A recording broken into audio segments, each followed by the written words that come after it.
Hello and welcome to The Chaos of Scale, the podcast dedicated to helping scaling businesses navigate the human side of growth.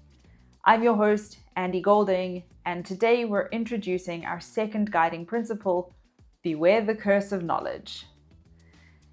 To navigate the human side of growth, or as I like to call it, the chaos of scale, you don't need a 75-point people framework and you don't need a 99-slide people strategy deck. There are 4 simple guidelines that you can rely on to make the ride smoother.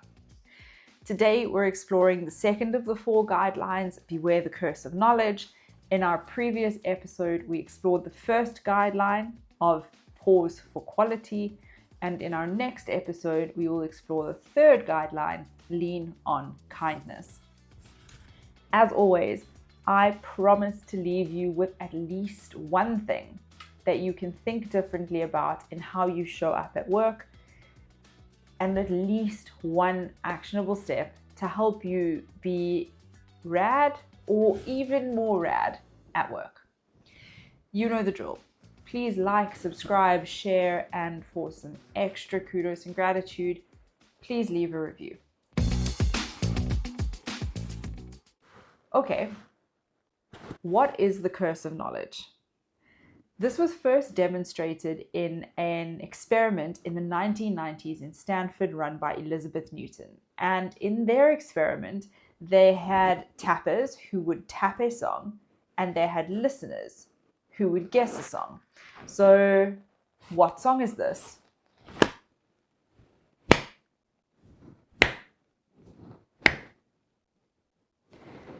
I'm obviously clapping because sound's sake. And over the course of their experiment, they had loads of people tapping songs and loads of people trying to understand what song was being tapped to them. What percentage of the time, and I'll pause here to let you think about this, but based on your experience of me clapping,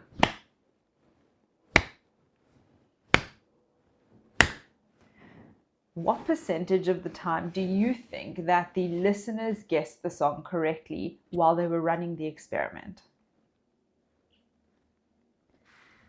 2.5. The listeners guessed the song that was being tapped correctly 2.5% of the time.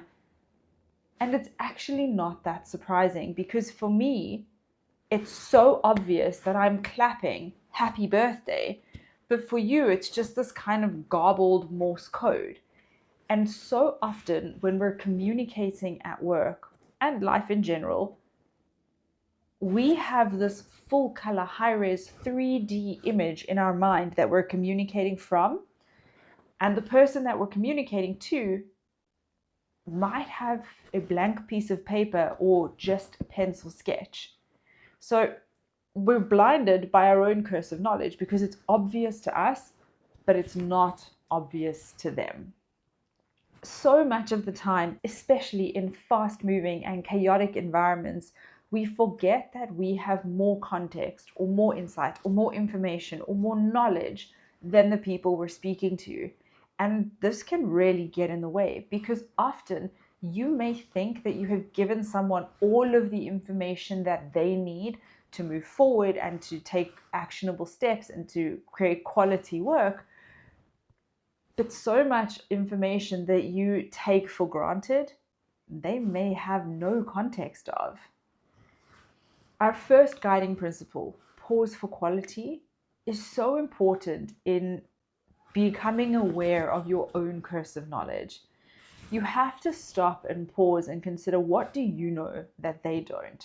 What information and context do you have that they don't? Where did I learn the curse of knowledge? And I've seen countless iterations of it.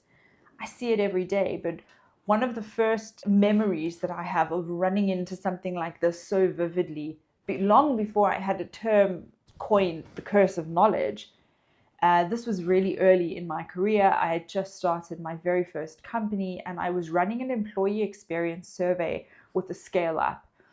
And so one thing that came up was employees were complaining about the early start and about having to be at the office at a certain time every day. The commute was crazy, and this was pre-COVID, so the norm was 5 days in the office, and their office was in the heart of the city. Now, this was Johannesburg, South Africa, so there's no public transport. People were driving in through gridlocked traffic at peak time. It was a nightmare. And they were really frustrated that they couldn't just come in later or come in earlier to beat the traffic or come in later to wait for traffic to die down. If they could have just been flexible, people's lives would have been so much easier. And when I relayed this information to their management team and said that the employees would really like to change the rule about what time we start every day, the MT all looked at me confused and were like, what rule? We don't have a rule that says that everyone has to be here at a certain time.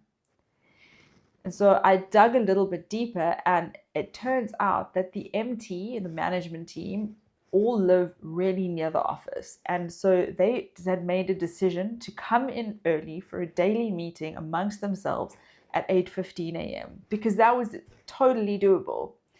And the staff saw the MT doing this, and over time it just became the de facto rule that we all start at 8:15 a.m. because, as happens in scaling organizations, the MT sets the tone. MT's behavior becomes the de facto of this is how we do things around here.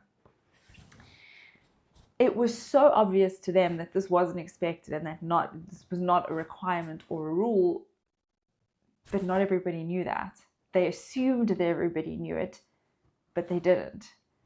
Obvious to me is not obvious to you, and clear to me is not clear to you. I still see this happening all the time. It's the team lead who's briefing their team and not considering what information is obvious to him but obscure to them. I only came to know the curse of knowledge as a term whilst I was doing research for my first book, We Are Still Human and Work Shouldn't Suck. And I think it's such a brilliant name for it. Sure, curse might sound intense and maybe even a little bit dark, but it really does get in the way. It thwarts our communication. It gets in the way of how we lead well, how we give full context, how we communicate, and becoming aware of it is a game changer.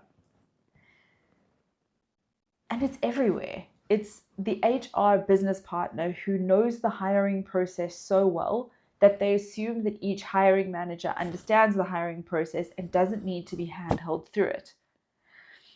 Especially in a scale-up environment where you have a really heavy mix of specialists and subject matter experts and juniors. So you have people who know this stuff super well and people who are doing this for the first time. And often the specialists don't really pause to consider what do they know to be obvious that their listener may not know at all. The more you look, the more you'll see this in scaling organizations. Something that I see time and again is the conversation around strategy. Employees are continually asking, what is our strategy? What is our stance on key strategic lever X or Y? And the ExCo or management team is going, but that's obvious. We've spoken about this. But often they haven't. Not in the explicit level of detail that they think they have. Sure, they've spoken about it to funders or partners or amongst themselves as an ExCo team, but they're so close to it. They see it, they touch it, they interact with it every single day, and they forget that everyone else doesn't. It feels so obvious to them because they're right next to it.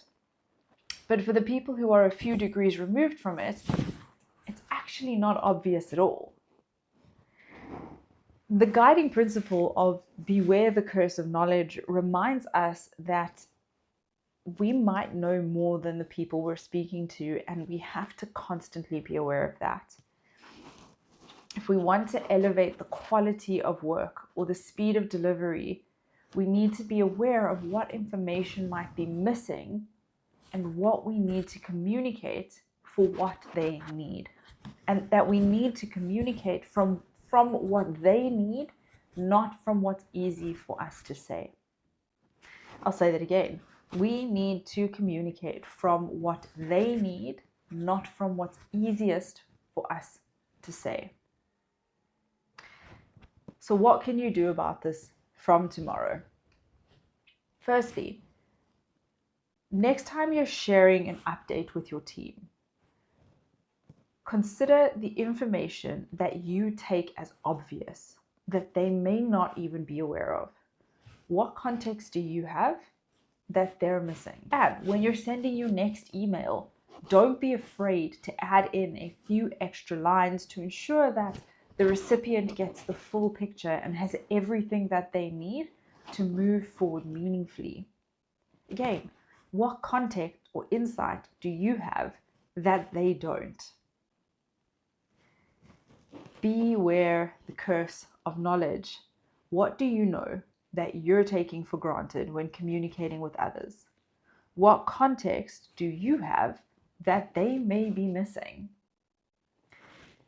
You might have that full color, high-res, 3D understanding of the topic that you're discussing, while the listener might only have that pencil sketch or a blank page. Remember, the tappers and the listeners, how confusing is it to try and figure out what song is being tapped or clapped when all you're getting is a few random sound bites? If you're communicating based on what I know, rather than considering what you probably don't know, you're risking leaving out essential context and omitting important information that is crucial for the listener's understanding and for them to take meaningful action. Beware the curse of knowledge. It will really help you to level up the impact and the effectiveness of your communication. Your action item from today's episode is to consider what they probably don't know. Beware, where is your own curse of knowledge blinding you and getting in the way? Communicate for their context, not for your own. Thank you for joining us. If you found value in today's episode, please share it with a colleague who might be experiencing similar challenges. And don't forget to like, subscribe, and you can find us wherever you get your podcasts. I'm Andy Golding. This is the Chaos of Scale. Remember, growth is messy, but the human side doesn't have to be. Until next time.